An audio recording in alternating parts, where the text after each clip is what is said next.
Early today, 68 Utah veterans took off from Salt Lake City for a two-day experience in the nation's capital. There are 4 Utah honor flights from Utah each year, where those who served our nation from World War II, the Korean conflict, and the Vietnam War get to visit the memorials, which means so much to them and their families. This is such a special trip, and Fox 13 News anchor Bob Evans was invited to go along on this honor flight. He joins us live now from Washington, D.C. Bob, hi. Good evening. Hi, Kelly and Max. Truly, this is something else. This truly is the trip of a lifetime for these veterans, and quite frankly, for me too. It really is such an honor. We left bright and early from Salt Lake City this morning on a chartered flight, courtesy of the Larry H. and Gail Miller Foundation. Of the 68 veterans on the flight that you mentioned, there are 57 Vietnam veterans, 10 Korean conflict veterans, and just 1 veteran from World War II. Now, the rain has been coming down here in Washington, D.C., but that has not dampened the spirits of this group. We visited the Iwo Jima Memorial this afternoon, and even in the pouring rain, for lone World War II veteran Dean Christensen, it was a very special experience. Well, I don't think they should ever let anybody take us over, regardless of what it was. How does it feel to be one of the guardians of freedom?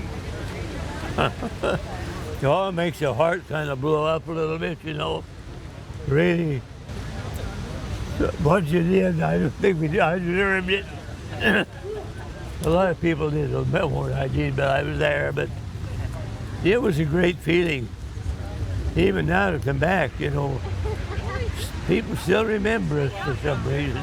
You look up at this this memorial here, and you see them raising the stars and stripes. What goes through your heart?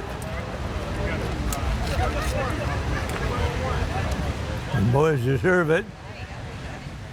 It's a wonderful thing. Makes you feel good to see it. Real good.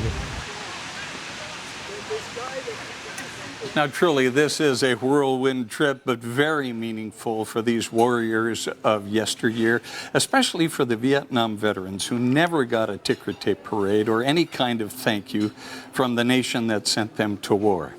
Now, we're back live here at the banquet honoring these veterans. In fact, the Pickwick Singers have just taken the stage, and they are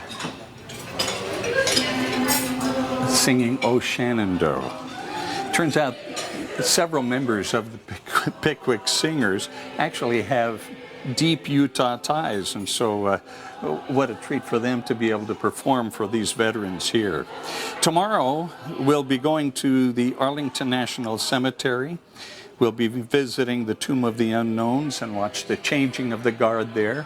We'll be going to the Air Force Memorial. We'll be going to the World War II, the Korean conflict, and the Vietnam War memorials, and we anticipate that is going to be a very touching and very moving experience for everyone. Coming up tonight on Fox 13 News at 9, we're going to take a look at the logistics that it takes to get this group here, not just this time, but 4 times a year. And we're going to share with you a very touching experience that happened on the flight coming out here, where these veterans got to open letters from young school children. That's something you don't want to miss. But for now, I'm Bob Evans, live in Washington, D.C. with the Utah Honor Flight. What a trip with great company, Bob. Enjoy it. Looking forward to seeing you tonight on Fox 13 News at 9. Thanks so much. Thanks so much, Bob. If you or a loved one would like to be part of Utah Honor Flight, just go to their website address. It's there on your screen, utahhonorflight.org. You can fill out an application right online. Everything, by the way, is paid for by the Larry H. and Gail Miller Foundation.